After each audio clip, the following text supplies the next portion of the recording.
Breaking news చూస్తున్నాం. Vijay CM కాకుండా అడ్డుకుంటుంది ఎవరు? డిఎంకేనా, ఏఐడిఎంకేనా, లేక ఏఐడిఎంకేతో పాటు బీజేపీ కూడానా? విజయ్ సీఎం కాకుంటే ఎవరికి ఎక్కువ లాభం ఉండబోతుంది? విజయ్ సీఎం కాకుండా అడ్డుకుంటున్న వారిలో స్టాలిన్ కుమారుడు డిఎంకే కీలక నేత ఉదయనిధి స్టాలిన్ ఉన్నట్లు ప్రచారం జరుగుతుంది. నిన్న విజయ్కి మద్దతు ఇచ్చిన వెంటనే ఉపసంహరించుకున్నాయి ఏవి? ఐయుఎంఎల్ మైనార్టీకి సంబంధించిన ఒక పార్టీ, అలాగే ఏఎంఎంకే. ఈ రెండు పార్టీలు సపోర్ట్ ఇచ్చామన్నారు, వెంటనే వెనకకి విత్డ్రా చేసుకున్నారు. ఈ రెండు చిన్న పార్టీలు ఏ కూటమిలో భాగం? డిఎంకే కూటమిలోనే ఇవి భాగం. డిఎంకేకి సంబంధించిన పార్టీస్ అని చెప్పొచ్చు. ఐయుఎంఎల్, ఏఎంఎంకేల డ్రామా వెనుక ఉదయనిధి స్టాలిన్ ఉన్నారని చర్చ జరుగుతుంది. విజయ్ సీఎం అయితే డిఎంకేకి తీవ్ర నష్టం జరుగుతుంది. విజయ్ ఎదిగితే తన కొడుకు రాజకీయ భవిష్యత్తు ప్రమాదంలో పడుతుందంటూ, విజయ్ మరొక ఎంజీఆర్ అవుతాడంటూ స్టాలిన్ భయపడుతున్నాడు. ఒకవేళ విజయ్ సీఎం అయినా తమ సపోర్టుతోనే కావాలని పావులు కదుపుతున్నాయి ఇటు బీజేపీ, అన్నా డిఎంకే కూటమి. డిఎంకే, అన్నా డిఎంకే రాజకీయంతో మొత్తానికైతే విజయ్ నలిగిపోతున్నాడు. సోషల్ మీడియా మాధ్యమంలో విజయ్ పైన ట్రోలింగ్స్ జరుగుతున్నాయి. గవర్నర్ని కలవడానికి పదే పదే వెళ్తున్నట్టు, తన డ్రైవర్ చికాకు పడుతున్నట్టు పదే పదే గవర్నర్ని కలవడానికి వెళ్ళడానికి. మొత్తం మీద మరి వాస్తవానికి నిజంగా ఎవరు బెనిఫిట్ అవుతారు? డిఎంకేనా, ఏఐడిఎంకే ప్లస్ బీజేపీయా? డిఎంకే ఒక్కసారి విశ్లేషించే ప్రయత్నం చేద్దాం. మొదటగా స్టాలిన్ వయసు ఎంత? స్టాలిన్ వయసు ప్రస్తుతానికి 73 సంవత్సరాలు. అంటే నెక్స్ట్ ఎలక్షన్స్కి ఆయన ఏజ్ 78 సంవత్సరాలు.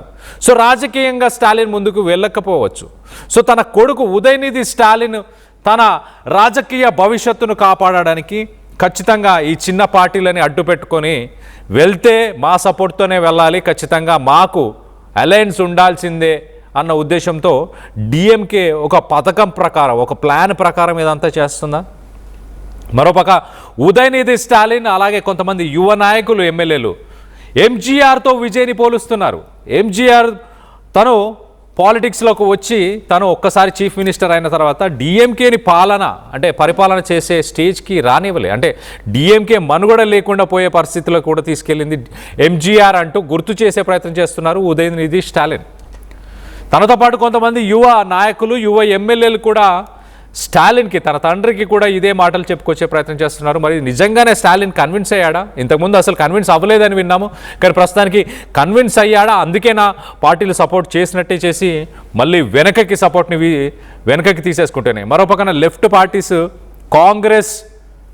కాంగ్రెస్ కన్విన్స్ చేయడంతో లెఫ్ట్ పార్టీలు ప్రస్తుతానికి టీవీకేకి సపోర్ట్ చేస్తున్నాయి. ఇంకొక 2 సీట్ల దగ్గర ప్రస్తుతానికి ఆగిపోయింది. మరోపక్కన ఏఐడిఎంకే గురించి మాట్లాడుకునే ప్రయత్నం చేద్దాం. ఏఐడిఎంకే ఒకసారి మనం చూస్తే ఈపీఎస్ పళనిస్వామి, ఎడప్పడి కే పళనిస్వామి, ఈపీఎస్ వయసు కూడా 71 సంవత్సరాలు. ఈ నెల ఆయన వయసు 72 ఇయర్స్ అవుతుంది, ఈ మంతే. సో 72 ఇయర్స్, నెక్స్ట్ ఎలక్షన్స్కి 77 ఇయర్స్. సో ఆయన వయసు కూడా ఆల్మోస్ట్ దగ్గర పడుతుంది. సో ఆయన కూడా పావులు కదుపుతున్నాడు బీజేపీ ప్లస్ ఏఐడిఎంకే. ఎట్టి పరిస్థితుల్లో విజయ్ పవర్ ఫామ్ చేయాలి, గవర్నమెంట్ ఫామ్ చేయాలి, చీఫ్ మినిస్టర్ అవ్వాలంటే బీజేపీ, ఏఐడిఎంకే, అన్నా డిఎంకే ఈ రెండిటితోనే అతను పవర్లోకి వెళ్ళే ప్రయత్నం చేయాలి. మా ఇన్ఫ్లుయెన్స్ లేకుండా విజయ్ సీఎం అవ్వకూడదు అంటూ పళనిస్వామి కూడా అదే ఆలోచన. అందుకేనా గవర్నర్ బీజేపీకి సంబంధించి అన్నా డిఎంకే వీళ్ళు పుష్ చేస్తేనే విజయ్ సీఎం అవ్వాలన్న ఉద్దేశంతో గవర్నర్ ఇప్పటికి 3 సార్లు మరి విజయ్ని మీ మెజారిటీని ప్రూవ్ చేసుకో రాజ్భవన్లోనే, లోక్ భవన్లోనే ప్రూవ్ చేసుకో అంటున్నారు. రాజ్భవన్ పేరు మార్చి లోక్ భవన్గా పెట్టారు. ఆ మెజారిటీని ప్రూవ్ చేసుకొని ముందుకు వెళ్ళాలంటూ ఇటు గవర్నర్ 3 సార్లు కోరడం.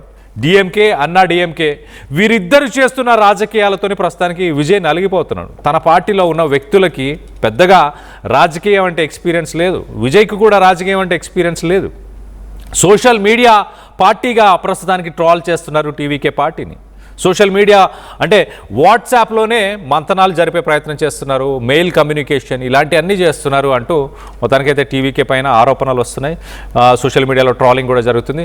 దీనికి సంబంధించి మరింత డీటెయిల్గా మాట్లాడుకునే ప్రయత్నం చేద్దాం. ఇటు మనతో పాటు మా ఏపీ ఇన్పుట్ ఎడిటర్ కృష్ణమోహన్ అందుబాటులో ఉన్నారు. కృష్ణమోహన్తో మాట్లాడి తెలుసుకునే ప్రయత్నం చేద్దాం. కృష్ణమోహన్, అసలు విజయ్ చీఫ్ మినిస్టర్గా అవ్వకుండా అడ్డుపడుతున్న వ్యక్తులు ఎవరై ఉండొచ్చు? ఎవరు బాగా లబ్ధి పొందే అవకాశం ఉంది?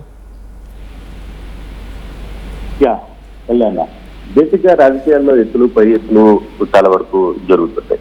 అవసరానికి ఎవరికైనా సరే ఆ సంయుక్తం తర్వాత దాన్ని ఏ విధంగా నడపాలి, ఆ సమయం పాటించాలి, లేదు ఏ విధంగా కొలగొయ్యాలి అనే అంశం మీద ప్రతి రాజకీయ పార్టీకి ఒక సిద్ధాంతం అయితే ఉంటుంది.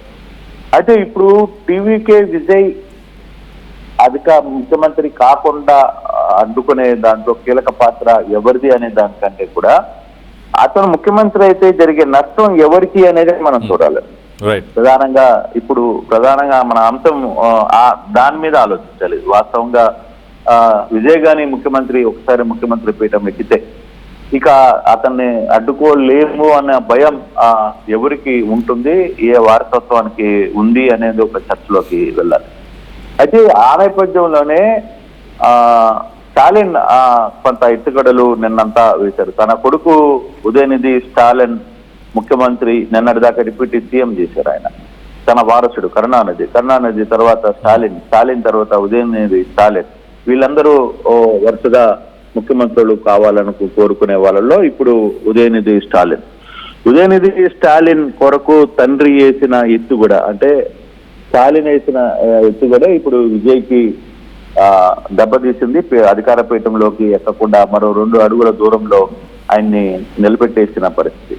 3 సార్లు గవర్నర్ పిలిచారు, 3 సార్లు గవర్నర్ని కలిశారు, 3 సార్లు ఇదే సిచ్యువేషన్. నిన్న రాత్రి అంతా అయిపోయిందన్నారు. అయిపోయిన తర్వాత ఫైనల్ గా వచ్చేసరికి ఈ రోజు ఉదయం జరగాల్సిన ప్రమాణ స్వీకారం అర్ధరాత్రి వరకు కూడా పర్మిషన్ రాకపోవడంతో ఆగిపోయిన పరిస్థితి.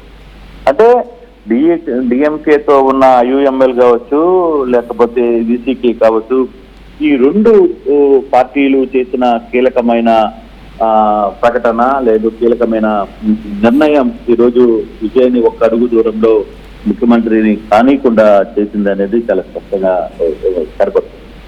అయితే పైకి ప్రజాస్వామ్యం నటించాలి, పైకి ప్రజాస్వామ్యం ఎవరు అయితే గెలిపించారో వాళ్ళనే ముఖ్యమంత్రి చేయాలని స్టాలిన్ ఒకవైపు చెప్తూనే తన కొడుకు కోసం ఈ వ్యవహారాలు చేస్తున్నాడు. తన కొడుకుని ఇప్పుడు విజయ్ గాని ముఖ్యమంత్రి గాని అయితే మరో ఎంజీఆర్ అయ్యే అవకాశం ఉంటుందో, లేకపోతే మరో కీలక నేతగా మారే అవకాశం ఉంటుంది. కాబట్టి తన కొడుకు ఇక ఎదుట అవకాశం ఉండదు అనే ఆలోచనలోనే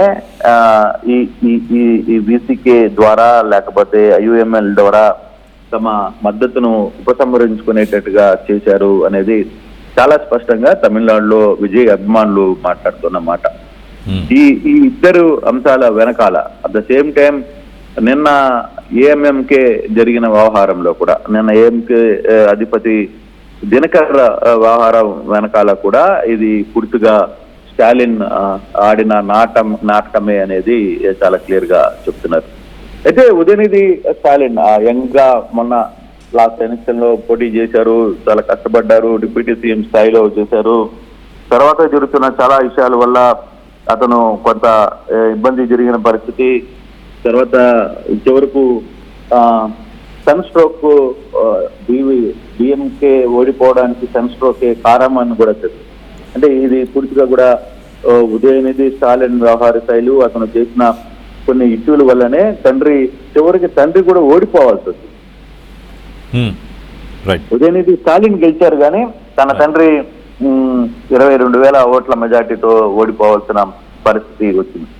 కానీ ఇంతకాలంగా కరుణానిధి వారసుడుగా స్టాలిన్ ఒకసారి ముఖ్యమంత్రి అయ్యారు. ముఖ్యమంత్రి అయిన తర్వాత చాలా సంక్షేమ పథకాలని నిర్వర్తించారు. కానీ ఉదయనిధి స్టాలిన్ డిప్యూటీ సీఎం గా ఉన్న తన కుమారుడు చేసిన కొన్ని వ్యవహారాలు, అతని వల్ల తండ్రికి సన్ స్ట్రోక్ తగిలింది అనేది రాజకీయాలు, అంటే తమిళనాడు రాజకీయాలు దగ్గరగా చూస్తున్న వ్యక్తులు ఎవరైనా సరే ఇదే మాట చెప్తారు. స్టాలిన్ మీద కొంత వ్యతిరేకత లేదు, కానీ వారసత్వంలో ఇప్పుడు వారసత్వ నాయకుడిని మనం ఎంచుకోలేకపోతే మరోసారి విజయ్ అనే వ్యక్తి కొత్తగా వచ్చి ఎంజీఆర్ లాగానే పార్టీ పెట్టిన 6 నెలల్లోనో 2 సంవత్సరాల్లోనో ఆయన అధికారంలోకి వచ్చినట్టుగా. అయితే ఎంజీఆర్ పూర్తిగా అధికారంలోకి వచ్చారు, కానీ ఇక్కడ 8 సీట్లు 10 సీట్లు వెనకాల విజయ్ ఆగిపోయారు. తర్వాత కాంగ్రెస్ పుణ్యమా అంటూ, ఖర్గరే పుణ్యమా అంటూ, లేదు రాహుల్ గాంధీ పుణ్యమా అంటూ ఆయనకి 4 సీట్లు యాడ్ అయినాయి, కాంగ్రెస్ 5 సీట్లు యాడ్ అయినాయి. తర్వాత ఫర్దర్ గా కూడా మూవ్ కాలేని పరిస్థితుల్లో లెఫ్ట్ ని కూడా ఖర్గే ఇన్వాల్వ్ చేసి వాళ్ళతో మాట్లాడి వాళ్ళకి ఓకే చేయించే ప్రయత్నం చేశారు. చివరి వరకు ఈసీకే మద్దతు ఇస్తామని చెప్పారు, తర్వాత ఐఎంఎల్ మద్దతు ఇస్తామని చెప్పారు. చివరికి లాస్ట్ మినిట్ లో రాత్రి 10 గంటలకి ఈసీకే చీఫ్ స్టాలిన్ ని కలిసిన తర్వాత తన నిర్ణయాన్ని మార్చుకోవాల్సిన పరిస్థితి వచ్చింది. దీంతో మరోసారి సంక్షోభంలో పడిపోయింది టీవీకే పార్టీ. ఏం చేయాలో అర్థం కాని పరిస్థితిలో ఉంది. అసలు సపోర్ట్ వచ్చే ఒకరిద్దరు, ఎవరైతే కామరాజు లాంటి ఏఎంఐకే సంబంధించిన ఎమ్మెల్యే చివరకు అతను అధికారికంగా సంతకం పెట్టినప్పటికీ కూడా దాన్ని కూడా విత్డ్రా చేయించి దాని చేత పూర్తిగా గవర్నర్ దగ్గర ఫిర్యాదుకి వెళ్ళి ఇది కేసులు పెట్టించేంత వరకు కూడా జరిగిన పరిస్థితి. సో ఓవరాల్ ఎపిసోడ్ క్లియర్ గా మారింది. అయితే ఈ వ్యవహారాలు లేకపోతే దీనివల్ల ఎవరికి లాభం జరుగుతుంది, ఎవరికి నష్టం జరుగుతుందని అంచనా వేస్తే మాత్రం డెఫినెట్ గా వ్యవహారంలో స్టాలిన్ పైకి మాత్రం పెద్ద మనిషిగా ఉండి తన కుమారుడి కోసం ఈ వ్యవహారాన్ని అంతా కూడా నడిపిస్తున్నారు అనేది క్లియర్ గా చెప్తున్న పరిస్థితి. విజయ్ కూడా తన రాజకీయ ప్రసంగాల్లో లేకపోతే వీటిల్లో కూడా తండ్రి కొడుకులు చేసిన అక్రమాలు ఎంత స్థాయిలో ఉన్నాయో అనేది కూడా ఆయన పదే ఆయన మాట్లాడిన నేపథ్యంలోనే ఈ వ్యవహారంలో కొంత సీరియస్ ఇష్యూ అయితే జరిగింది. అందుకే దీన్ని కొంత పైనుంచి ఒక రకంగా ఇన్సైడ్ ఒక రకంగా కథ నడిపాడు స్టాలిన్ అనే ఒక వ్యవహారాన్ని కూడా వినపడుతుంది. అయితే ఇప్పుడు వరకు కృష్ణమోహన్ ఇక్కడ ఒక ఇంట్రెస్టింగ్ కామెంట్, స్టాలిన్ ఒక ఇంట్రెస్టింగ్ కామెంట్ చేశారు. ఆయన ఏం చెప్పారంటే, ప్రజల తీర్పును నేను ఖచ్చితంగా స్వాగతిస్తాను, నేను అపోజిషన్లో ఉంటాను, విజయ్ ఒక 6 నెలలు టైం ఇస్తాము విజయ్కి, విజయ్ పరిపాలన ఎలా ఉంటుందో చూస్తాము అంటూ ఆయన ఒక మాట మాట్లాడు.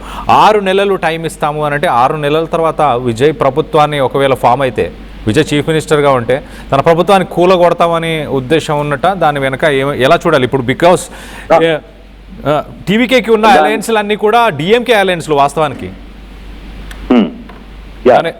బేసిక్ గా డెఫినెట్ గా ఈ వ్యవహారంలో అదే నేను ఇందాక నుంచి చెప్తుంది, స్టాలిన్ ఒక పెద్ద మనిషిగా లేదు, ఒక నాకు రాజకీయాలు ప్రజల తీర్పే నేను శిరసా వహిస్తానంటూ చెప్తున్నప్పటికీ, ఆ దిశగా ఆయన ప్రయత్నాలు చేసినప్పటికీ, ఆ విధంగా ట్వీట్లు ఇచ్చినా లేకపోతే ఇంకోటి చేసినా పైకి ఆ తరహా వ్యవహరించారు తప్ప ఇన్సైడ్ ఆ తరహా వ్యవహారం చేయలేదు అనేది టీవీకే వర్గాలు చాలా క్లియర్ గా చెప్పినాయి. నిన్న వామపక్షాలకు సంబంధించిన టీవీకే అధినేత విజయ్ కలిసి వెళ్ళిన తర్వాత వామపక్షాలు ప్రెస్ మీట్ పెట్టాయి.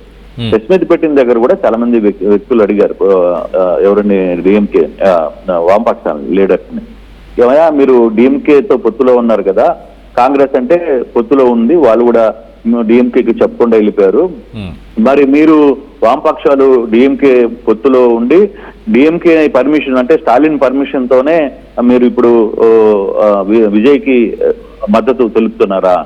దానికి వాళ్ళు ఇచ్చిన సమాధానం, అసలు స్టాలిన్ కి డిఎంకేతో మేమెందుకు అడగాలి, మా నిర్ణయం మాది, మేము స్వతంత్ర పార్టీ, మాకు 2 లెఫ్ట్ పార్టీలు, డిఎంకే ఎంతకాలం ఉందో మా పార్టీలు కూడా అంతకాలంగా ఉన్నాయి, మేము డిఎంకేని అడగాల్సిన అవసరం ఏముంది, మేము మా సొంతంగానే నిర్ణయం చేశామని చెప్పి వాళ్ళు చెప్పిన పరిస్థితి. అంటే ఇక్కడ కొంత అది కూడా నేను అందుకే చెప్తున్నాను ఇందాక నుంచి, ఖర్గే వ్యవహరించిన ఏఐసిసి మెంబర్ కాంగ్రెస్ సీనియర్ నాయకులు ఖర్గే వ్యవహరించడం పట్లనే, ఖర్గే కొంత లెఫ్ట్ పార్టీలని ఒప్పించడం వల్లనే 4 సీట్లు విజయ్కి మద్దతు పలికాయి. లేకపోతే డిఎంకే స్టాలిన్ ఆ వ్యవహారంలో కొంత పైకి ఎన్ని మాట్లాడినా ఇన్సైడ్ మాత్రం అతను వీళ్ళందరినీ ఆపుండేవాడు అనేది. అందుకే ఇప్పుడు వీసీకే చీఫ్ ను కూడా రాత్రి పిలిచి ఆపేశారు. దాంట్లో ఆల్రెడీ వాళ్ళు సంతకాలు పెట్టి రెడీగా ఉన్న నేపథ్యంలో, అధికార ప్రకటన కోసం వేస్తున్న నేపథ్యంలో ఈరోజు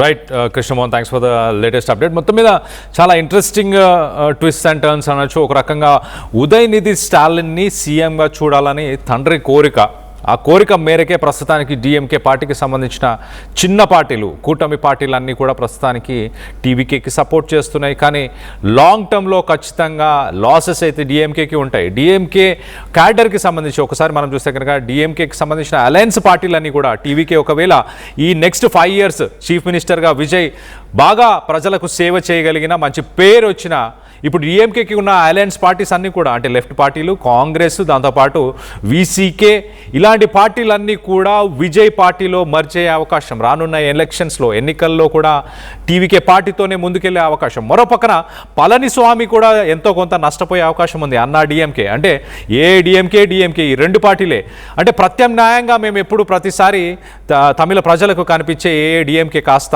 వాళ్ళ సెకండ్ లెవెల్ అంటే 2 tier లీడర్స్ ఎవరైతే ఉన్నారో, మిగతా క్యాడర్ ఎవరైతే ఉన్నారో దాంట్లో కూడా ఎక్కువ మోతాదులో టీవీకేకి వెళ్ళిపోయే అవకాశం ఉంటుంది. సో డిఎంకే అలాగే డిఎంకే ఈ 2 పార్టీలు కూడా నష్టపోయే అవకాశం ఉంది. కాబట్టి ఇలాంటి డెసిషన్స్ తీసుకుంటున్నారు. విజయ్ని సీఎం కాకుండా ఉండేలాగా వాళ్ళ చిన్న పార్టీస్ని ఎప్పటికప్పుడు మభ్య పెడుతూ విజయ్ని ప్రెషరైజ్ చేసే ప్రయత్నం చేస్తున్నారు. గవర్నర్ కూడా మరో పక్కన ఏఐడిఎంకేతో కూటమితో కలిసి ముందుకెళ్లే ప్రయత్నం చేయాలి అన్న ఉద్దేశం బీజేపీ వాళ్ళకు కూడా ఉన్నట్టు అర్థమవుతుంది. సో మొత్తం మీద అన్నా డిఎంకే పార్టీ, డిఎంకే పార్టీ ఈ 2 పార్టీస్ కూడా వాళ్ళ రాజకీయాలు అంటే వాళ్ళు పవర్ గేమ్ ఖచ్చితంగా ఆడుతున్నారు.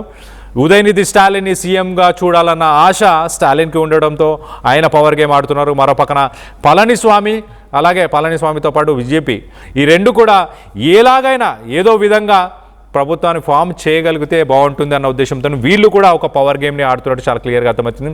ఎట్టి పరిస్థితుల్లో ఎన్ని పవర్ గేమ్స్ ఆడినా కూడా విజయ్ సీఎంగా అవుతాడు అంటూ అనలిస్టులు చెప్పుకొస్తున్నారు, పొలిటికల్ అనలిస్టులు.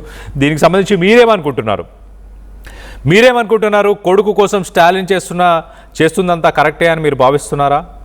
దీనిపై మీ అభిప్రాయాలు ఏంటనేది కింద కామెంట్ రూపంలో తెలియపరచండి.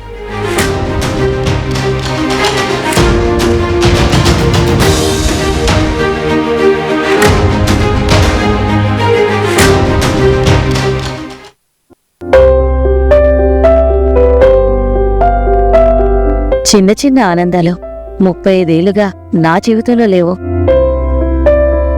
35 ఏళ్లుగా నేను డైపర్లలో బ్రతికాను.